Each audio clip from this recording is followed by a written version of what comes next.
So hello guys, welcome back to my channel अर्थशास्त्र की नगरी। सो गाइज, जैसे कि आपने थंबनेल के अंदर देख ही लिया है, जी हाँ, हम बात करने वाले हैं DUSOL के सेकंड सेमेस्टर की इकोनॉमिक्स के रिगार्डिंग। गाइज, अगर आप जो हैं DUSOL के सेकंड सेमेस्टर में हैं और आपका भी एग्ज़ाम है और अभी तक आपने जो है कुछ भी नहीं पढ़ा है, समझ में नहीं आ रहा है कि क्या पढ़ा जाए, कैसे पढ़ा जाए, कहाँ से पढ़ा जाए, तो इस वीडियो के अंदर आपके जो है सारे के सारे डाउट जो है वो सॉल्व होने वाले हैं। इस वीडियो को आप तक जो है एंड तक ज़रूर देखना है। एक एक चीज़ मैं आपको जो है डिटेल में बताने वाला हूँ कि कैसे आप जो है कम से कम में पढ़कर आप जो है अपने इस एग्ज़ाम के अंदर जो है पास हो सकते हैं। इसके अलावा अगर आपको जो है कोई भी डाउट है, कोई भी इशू है, तो ये हमारा जो है इंस्टाग्राम अकाउंट है दुग्गल_रिटर्न_।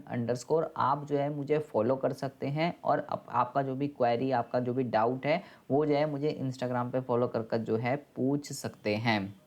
तो बात करते हैं मुद्दे की।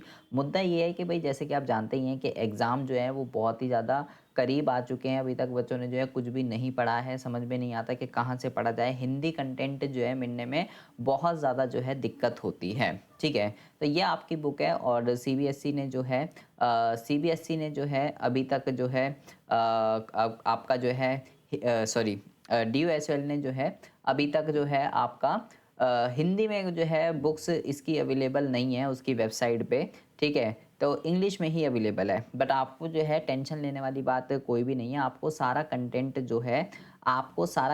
जो है हिंदी में कैसे मिलेगा, कहाँ से मिलेगा, उसके रिगार्डिंग जो है मैं आपको एक एक चीज़ जो है डिटेल में बताने वाला हूँ। देखिए, सबसे पहले हम ज़रा सिलेबस पे नज़र मारते हैं कि आखिर आपके सेकंड सेमेस्टर का जो सिलेबस है वो क्या है। मैं आपको हिंदी में ही जो है बताने वाला हूँ। ठीक है, तो आप यहाँ पे देखेंगे आपके जो है 14 चैप्टर यहाँ पे आपको जो है नज़र आने वाले हैं। ठीक है, बहुत ज़्यादा ध्यान से एक एक चीज़ समझेंगे प्लीज़। आप कैसे कम से कम में पढ़ के इसको आप बहुत ही अच्छे से क्लियर कर सकते हैं। तो जैसे कि आप सबसे पहले देखेंगे, सबसे पहला जो चैप्टर है आपका, ये है आपका इंट्रोडक्शन ऑफ मैक्रो इकोनॉमिक्स, मतलब समष्टि अर्थशास्त्र की अवधारणा। यहाँ पे आपको समझाया जाता है समष्टि अर्थशास्त्र क्या होती है, समष्टि अर्थशास्त्र का क्या क्षेत्र होता है, क्या क्या यहाँ पे इश्यूज जो हैं समष्टि अर्थशास्त्र को फेस करने पड़ते हैं। मतलब यहाँ पे इंट्रोडक्शन दिया जाता है समष्टि अर्थशास्त्र का। राष्ट्रीय आय जो है क्या होती है, कैसे राष्ट्रीय आय को जो है कैलकुलेट किया जाता है, ये यहाँ पे आपको समझाया जाएगा। बैलेंस ऑफ पेमेंट, भुगतान शेष, भुगतान संतुलन किसको कहते हैं, मुद्रा क्या होती है, मुद्रा क्या कार्य करती है, मुद्रा की पूर्ति क्या होती है, उसको कैसे मेज़र करते हैं, मुद्रा में और कीमत के बीच में, मूल्य के बीच में क्या रिलेशन होता है, एंड मनी क्रिएशन जो है वो किस तरीके से जो है बैंक करते हैं, एंड मुद्रा की मांग क्या होती है, ये यहाँ पे आपको जो है बताया जाएगा मुद्रा की मांग क्या होती है। And tools of monetary policy, ये जो है क्या क्या होते हैं, ये यहाँ पे आपको समझाया जाएगा। मॉनेटरी पॉलिसी मतलब दो तरीके की पॉलिसी होती है, एक होती है राजकोषीय। ठीक है, एक होती है राजकोषीय, एक होती है मॉनेटरी और एक होती है फिस्कल। ठीक है, तो दोनों की दोनों आपको पता होनी चाहिए, लेकिन आपके सिलेबस में फ़िलहाल अभी कौन-सी है? आपके सिलेबस में अभी फ़िलहाल जो है मॉनेटरी पॉलिसी है। इसके अलावा इक्विलिब्रियम आउटपुट एंड अनएम्प्लॉयमेंट जो है क्लासिकल अप्रोच से किस तरीके से निकाला जाता है? किन्स के अकॉर्डिंग किस तरीके से निकाला जाता है? ISLM डिटरमिनेशन जो है क्या होता है? एंड फिस्कल और मॉनेटरी मल्टीप्लाइज़ जो हैं, इसका क्या इफ़ेक्ट पड़ता है ISLM पे?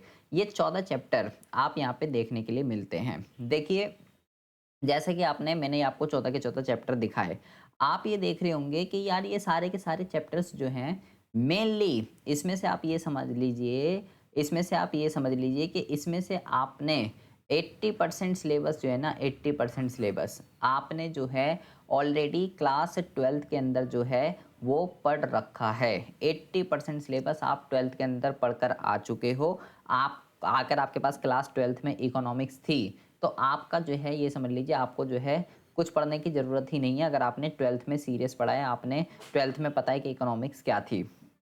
आपको क्या करना है, सबसे पहले तो इसको कवर करने के लिए अगर आप इसके अंदर बहुत ही अच्छे मार्क्स जो हैं, बहुत ही अच्छे मार्क्स अगर आप इसके अंदर स्कोर करना चाहते हैं, तो सबसे पहले तो मेरी क्लास 12th की समष्टि अर्थशास्त्र की, ध्यान से सुन लीजिए, मेरी क्लास 12th की समष्टि अर्थशास्त्र की कंप्लीट सिलेबस की जो वीडियो है, वो पूरी की पूरी अवेलेबल है चैनल के ऊपर। आपको क्या करना है, सारी की सारी वीडियो ए से लेके जेड तक, सारी की सारी वीडियो समष्टि अर्थशास्त्र की आपको जो है देख लेनी है। सिर्फ कौन सा चैप्टर छोड़कर, सिर्फ एक चैप्टर है सरकारी बजट, ये वाला चैप्टर आप छोड़ देंगे। इस चैप्टर को छोड़कर राष्ट्रीय आय लगा लीजिए, भुगतान शेष लगा लीजिए, मुद्रा लगा लीजिए, बैंकिंग लगा लीजिए, सारे के सारे चैप्टर क्लास 12th के हैं। तो सबसे पहले तो आपको क्लास 12th के सारे चैप्टर सरकारी बजट को छोड़कर वो सारी की सारी वीडियो आपको जो है देख लेनी है। वीडियो अगर आपको नहीं मिले, कोई सी भी वीडियो, आप मेरे को जो है इंस्टाग्राम पे, ये मैंने आपको बताया है, ये इंस्टाग्राम पे आप मुझे को फॉलो कर सकते हैं। आप कोई भी लिंक नहीं मिली है किसी भी वीडियो की, आप जो है मेरे को फॉलो करके इंस्टाग्राम पे मेरे से जो है क्लास 12th की समष्टि अर्थशास्त्र की लिंक जो है मेरे से ले सकते हैं। ठीक है जी? अच्छा, ठीक है जी। लेकिन हमें तो इतना पढ़ना ही नहीं है, हमें तो भाई बिल्कुल लिमिटेड पढ़ना है। मैं पूरा क्लास 12th का भी पढ़ूँ, मेरे को इतने चैप्टर नहीं पढ़ने हैं। तो अगर आपको इतने चैप्टर नहीं पढ़ने हैं, तो मैं आपको ये बता रहा हूँ कि आप बिल्कुल लिमिटेड पढ़कर कौन-कौन से आपके वो मेन चैप्टर हैं, क्या-क्या क्वेश्चन्स आपके जो हैं बनने वाले हैं, जिससे आप कम से कम में पढ़ के आप जो है बहुत ही अच्छे मार्क्स जो हैं वो गेन कर सकते हैं। ठीक है? तो मैं कुछ चैप्टर्स आपको बता रहा हूँ। सबसे पहला जहाँ से मतलब फिक्स क्वेश्चन है, जहाँ से फिक्स क्वेश्चन है कि भाई ये आना ही आना है। सबसे पहली बात तो आपको जो है ये जो चैप्टर्स है, ये चैप्टर नंबर 13 और चैप्टर नंबर 14, क्या नाम है इसका? आईएसएलएम कर्व क्या होते हैं? ये आपने अभी तक नहीं पढ़ा है, आपके लिए बिल्कुल नया है। ठीक है? तो आईएस कर्व क्या होता है, एलएम कर्व क्या होता है, कैसे ये ड्राइव होता है, क्या इसका इम्पैक्ट पड़ता है, और फिजिकल और मॉनेटरी पॉलिसीज़ जो हैं कैसे इसको इफ़ेक्ट करती है, कब कर्व राइट वर्ड शिफ्ट होता है, कब कर्व लेफ्ट वर्ड शिफ्ट होता है, ये सारी की सारी चीज़ें आपको जो है इस चैप्टर के अंदर देखने के लिए मिलती हैं। और गाइज़ आप यकीन मानिए ये एक ऐसा चैप्टर है जो कि ये समझ लीजिए बच्चों का मोस्ट कन्फ्यूजिंग जो है चैप्टर है। इसकी कंप्लीट वीडियो इस चैप्टर की हिंदी में अवेलेबल है, हिंदी में, ठीक है? हिंदी में कंप्लीट वीडियो अवेलेबल है, आपको टेंशन लेने वाली बात बिल्कुल भी नहीं है। एक-एक चीज़ मैंने जो है डिटेल में समझा रखी है, कैसे आईएस कर्व बनता है, कैसे एलएम कर्व बनता है। कुछ भी आपको ना मिले, प्लेलिस्ट में वैसे ऐड है, फिर भी आपको अगर नहीं मिलती है, आप मेरे को इंस्टाग्राम पे मैसेज कर दीजिए, जैसे मेरे को जो है आपकी प्लेलिस्ट नहीं मिल रही है, मुझे जो है आप लिंक बता दे, मेरे को लिंक भेज दीजिए, ठीक है? सबसे पहले आपको ये दोनों चैप्टर जो है कवर करने हैं, ठीक है? उसके बाद आता है चैप्टर, मैं ये बता रहा हूँ जहाँ से क्वेश्चन फिक्स है, जहाँ से क्वेश्चन फिक्स है एग्ज़ाम के अंदर आना ही आना है, ठीक है? उसके बाद है आपका चैप्टर नंबर 9। चैप्टर नंबर 9 के अंदर मुद्रा की मांग क्या होती है, ठीक है? इसके अंदर किन्स ने 2 अप्रोचेज़ हैं आपकी इसमें, एक है किन्स की और एक है टोबिन पोर्टफोलियो। तो किन्स ने डिमांड फॉर मनी के क्या-क्या डिटर्मिनेंट्स, क्या-क्या घटक बताए हैं कि हम मुद्रा की मांग जो है क्यों करते हैं, ठीक है? बहुत ही ज़बरदस्त और बहुत ही अच्छा चैप्टर्स है। ईज़ी है, अंडरस्टैंड है, थ्योरेटिकल है, कोई ऐसा इसमें ख़ास है नहीं। ये चैप्टर आप करके जाएँगे, ठीक है? उसके बाद आप जो चैप्टर करके जाएँगे, वो करके जाएँगे चैप्टर नंबर 7। चैप्टर नंबर 7 के अंदर आपको ये बताया गया है कि मुद्रा के बीच में और कीमत के बीच में, कीमत या मूल्य के बीच में किस तरीके का रिलेशन होता है कि जब कीमत बढ़ती है तो मुद्रा पे क्या असर पड़ता है, जब कीमत घटती है तो मुद्रा पे क्या असर पड़ता है। यहाँ पे एक थ्योरी आपको समझाई जाएगी जिसको कहते हैं क्वांटिटी थ्योरी ऑफ मनी, ठीक है? बहुत ही ज़्यादा फेमस और बहुत ही ज़्यादा इम्पॉर्टेंट जो है ये थ्योरी, और एग्ज़ाम के अंदर फिक्स है, आनी ही आनी है, ठीक है? ये आप इसके अंदर करके जाएँगे। इसके अलावा आप जो है balance of payment class 12th का ही आपका चैप्टर है। एक करंट अकाउंट, कैपिटल अकाउंट, चालू खाता, पूंजी खाता क्या होता है, ये आप जो है करके जाएँगे। बहुत ही ज़्यादा ईज़ी चैप्टर है। ये जो मैंने बताए हैं 7, 9, 13, 14, ये आपने अभी तक नहीं पढ़े हैं कभी भी क्लास 12th में, ठीक है? ये आपके लिए बिल्कुल न्यू है और क्वेश्चन मेनली इसी में से ही आने हैं, ठीक है? अगर आपको क्लास 12th का कुछ भी नहीं पढ़ना, आप मत पढ़िए, कोई दिक्कत वाली बात नहीं है। आप कह रहे हो भाई मेरे को तो इतना नहीं पढ़ना, मेरे बस की नहीं है भाई 30, 40, 50 वीडियो देखना, मुझे तो कुछ लिमिटेड सा बता दे, मेरा उसी में कल्याण हो जाए, ठीक है? तो आप जो है चैप्टर नंबर 13 करेंगे, चैप्टर नंबर 14 करेंगे और 4 करेंगे, 7 करेंगे और आप करेंगे 9, ठीक है। ये 5 चैप्टर, सिर्फ आपको ये 5 चैप्टर करने हैं, ठीक है। मैं आपको गारंटीड लिख के दे रहा हूँ, ठीक है। 5 चैप्टर में से 5 के 5 चैप्टर में से 5 क्वेश्चन आपके फिक्स हैं। इस चैप्टर से आपके एग्ज़ाम में क्वेश्चंस जो हैं वो आएँगे ही आएँगे, फँसेंगे ही फँसेंगे। और जो बाकी के चैप्टर रह गए हैं, वो आपकी क्लास 12th के चैप्टर हैं।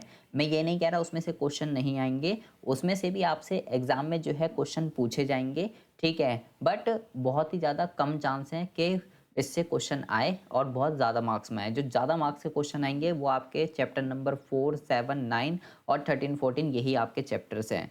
सारे चैप्टर्स की 14 के 14 चैप्टर्स की जो है वीडियो अवेलेबल है, हिंदी में अवेलेबल है। ये कंटेंट आपको जो यहाँ पे लिख रही ये आपको ये बुक, इनफैक्ट आपको ये जो बुक है ये इंग्लिश में है, हिंदी में अवेलेबल नहीं है।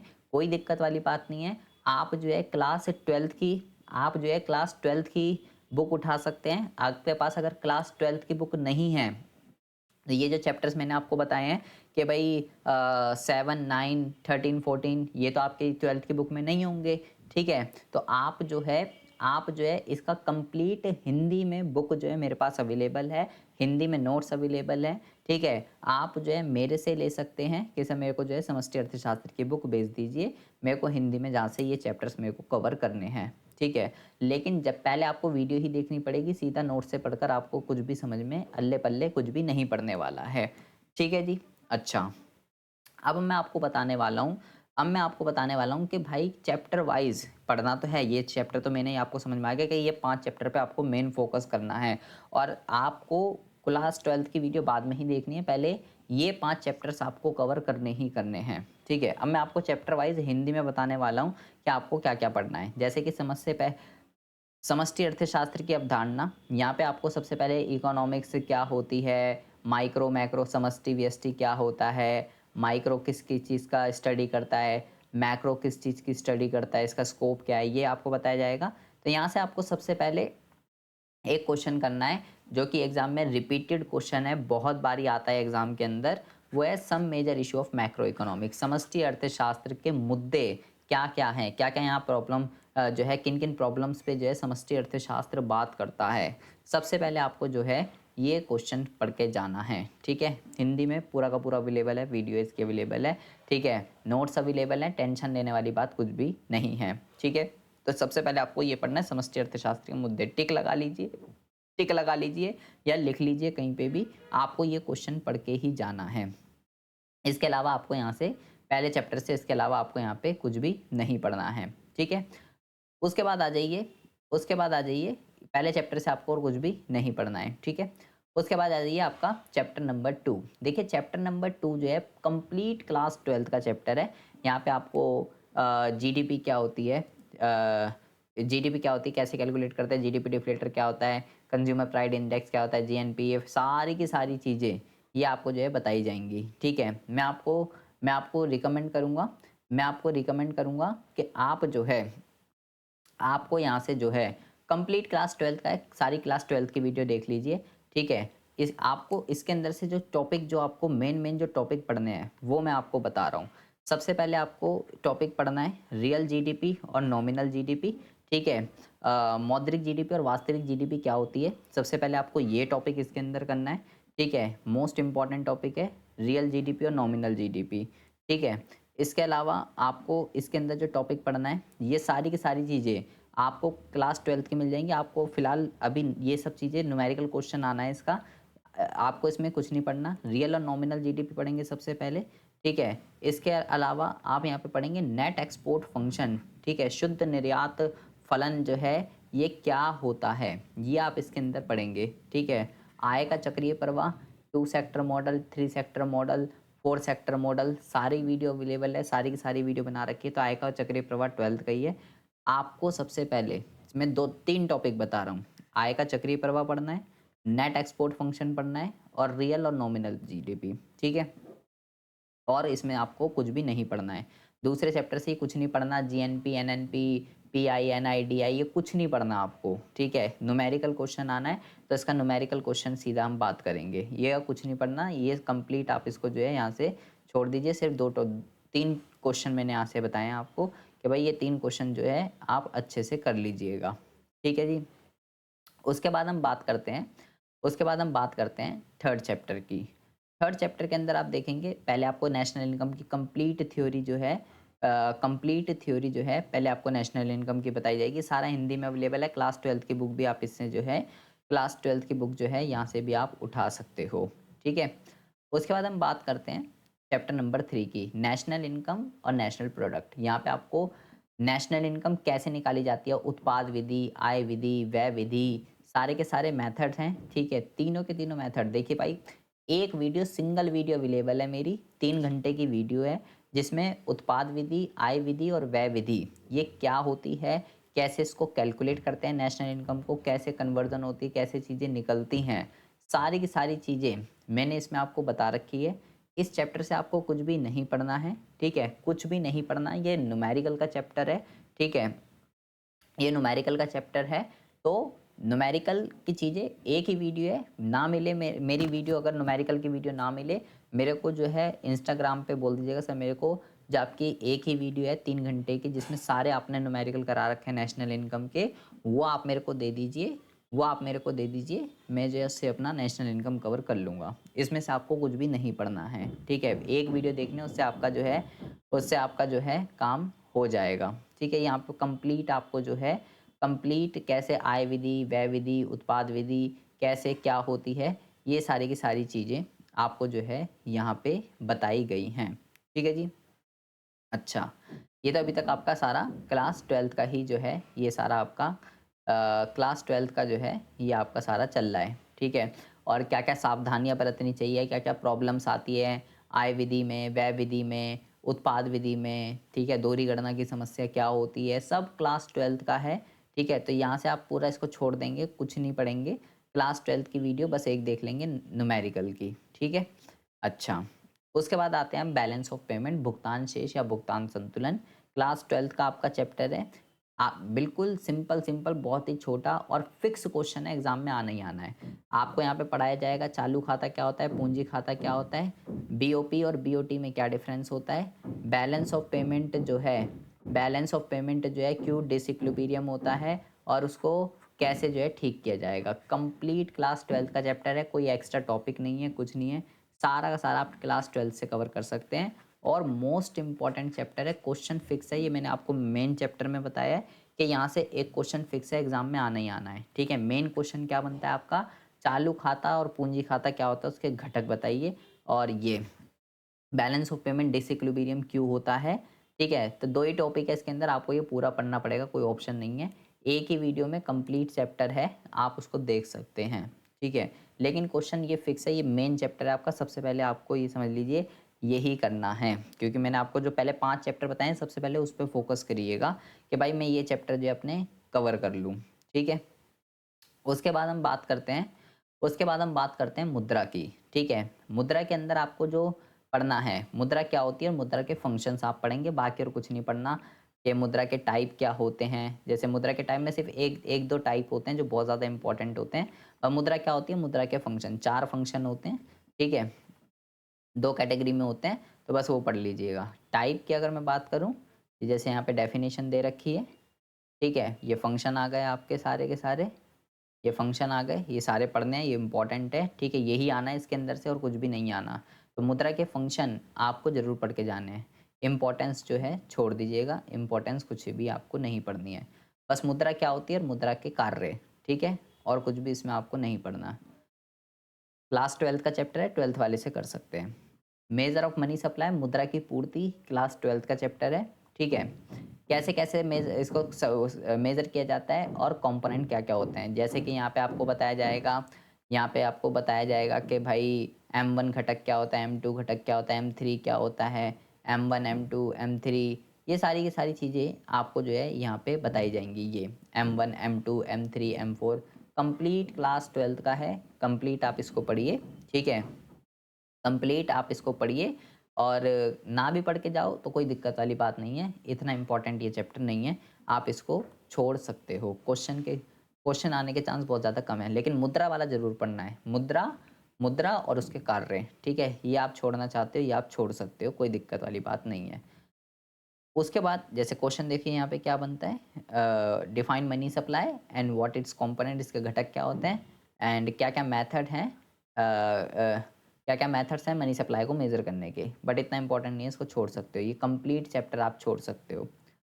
अब मैंने आपको बताया था, एक तो चैप्टर 4 बताया था, बैलेंस ऑफ पेमेंट जो कि इम्पोर्टेंट है। फिर मैंने आपको चैप्टर बताया है मनी एंड प्राइस, मुद्रा और यहाँ से आपको यहाँ से आपको जो है देखिए दो दो तरीके की थ्योरी होती हैं, ठीक है। पहली जो थ्योरी है उसको कहते हैं मुद्रा का परिमाण सिद्धांत, क्वांटिटी थ्योरी ऑफ मनी, ठीक है। फिक्स है, एग्जाम के अंदर आएगी आएगी, घर से ही लिख के लेके जा सकते हो, ठीक है। आनी है, इसको आपको करना है।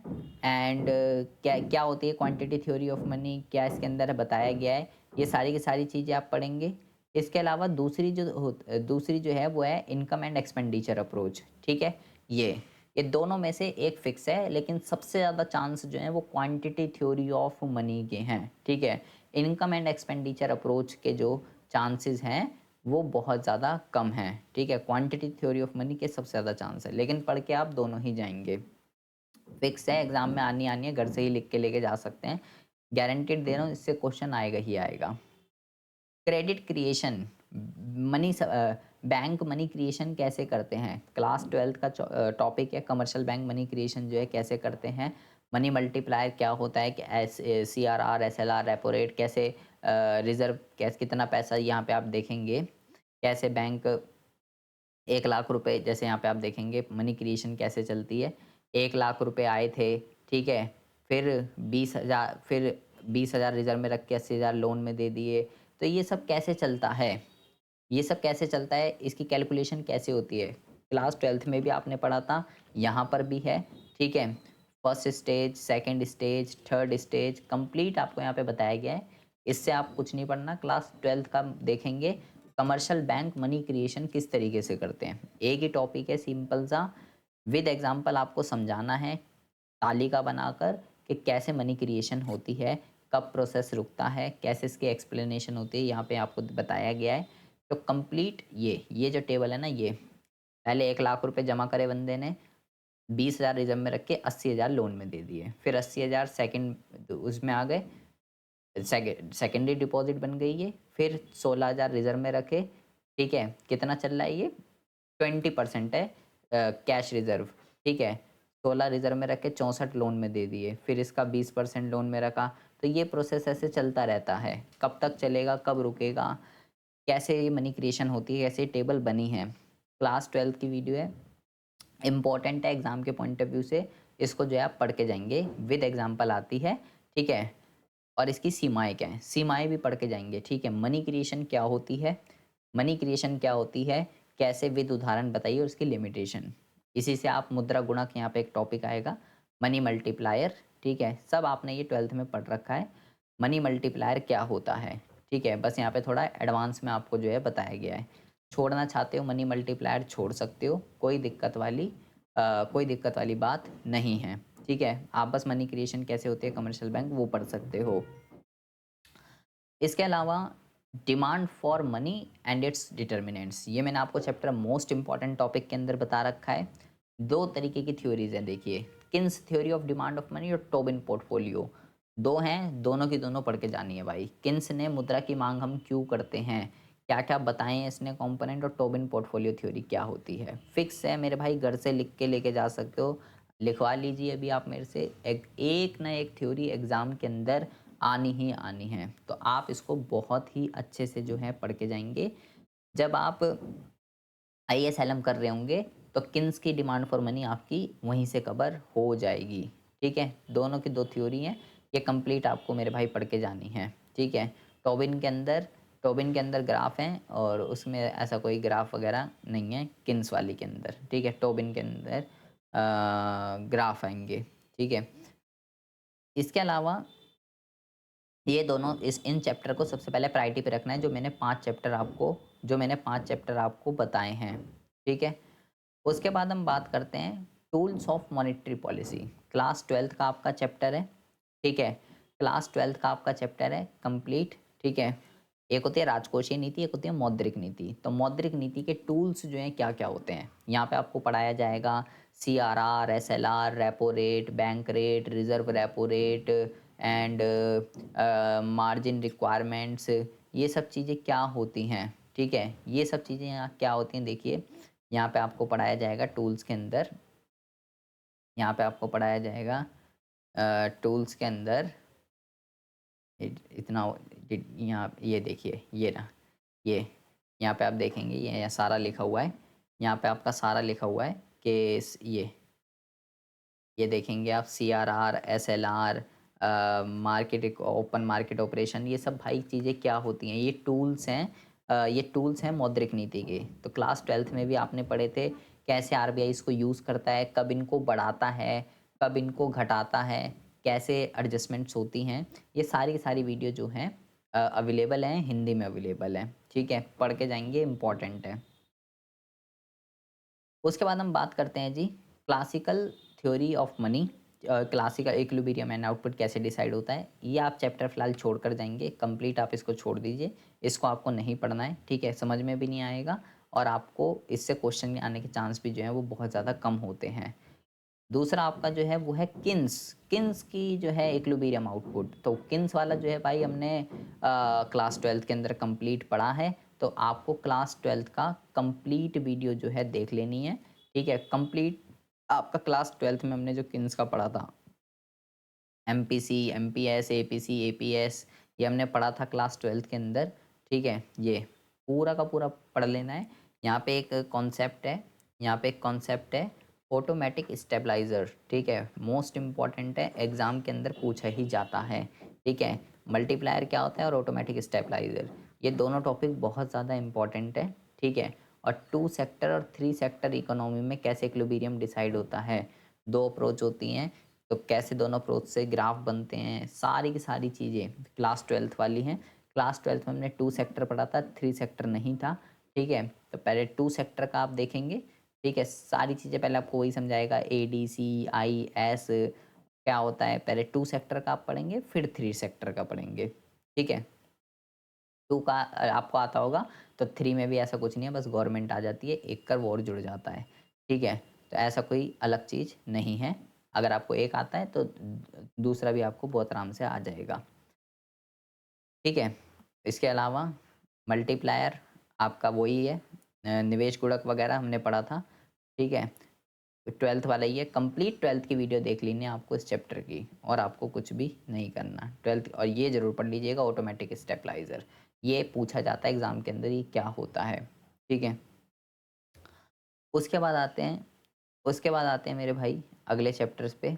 अगला जो चैप्टर है आपका 13 और 14, कुछ भी नहीं छोड़ना इसके अंदर, आपको कुछ भी, जो मैं आपको कह रहा हूँ। कंप्लीट वीडियो हिंदी में वीडियो इसकी अवेलेबल है।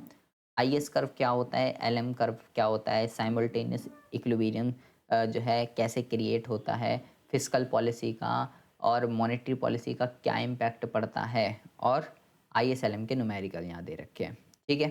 कंप्लीट पढ़ना है, कुछ भी आपको इसके अंदर नहीं छोड़ना। वीडियो ना मिले तो मेरे से जो है मांग लीजिएगा कि सर मेरे को जो है वीडियो दे दीजिए, इसकी आईएसएलएम की मेरे को नहीं मिल रही है। इसके अलावा जो इसका 14 वाला चैप्टर है, 14 वाला जो चैप्टर है, यहाँ पे एग्रीगेट डिमांड कर्व कैसे बनता है, और ये क्राउडिंग आउट क्या होता है, ये भी बहुत ज़्यादा इंपॉर्टेंट है, ठीक है? क्राउडिंग आउट एग्ज़ाम में पूछा जाता है बहुत बारी। तो ये तो आपको कंप्लीट पढ़ के जाना है ये चैप्टर। तो सबसे पहले आपको यहीं से स्टार्ट करना है मेरे भाई, 13 चैप्टर से, ठीक है? चैप्टर नंबर 13 और चैप्टर नंबर 14, ये आपको पढ़ने हैं सबसे पहले, ठीक है? इसमें से कुछ भी नहीं छोड़ना, सब इम्पोर्टेंट है, सारे के सारे टॉपिक। ना मिले वीडियो तो मेरे से मांग लीजिएगा, ठीक है? तो आपको जो है कंप्लीट एक-एक चैप्टर की जो है मैंने आपको बता दिया है कि किस चैप्टर से आपको जो है क्या पढ़ना है, क्या नहीं पढ़ना है, कौन सा चैप्टर छोड़ सकते हो, कौन सा चैप्टर नहीं छोड़ सकते हो, जो पढ़ना ही पढ़ना है, किसको सबसे पहले पढ़ना है, किसको सबसे बाद में पढ़ना है। Chapter wise most important question बता दिए हैं, ठीक है? हिंदी में अगर ये बुक चाहिए, हिंदी में भी अवेलेबल है, क्लास 12th की बुक उठा सकते हो, ठीक है? वो मेरे से ले सकते हो, वीडियोज़ अवेलेबल हैं, तो अपनी पढ़ाई को जो है स्टार्ट कर दीजिए।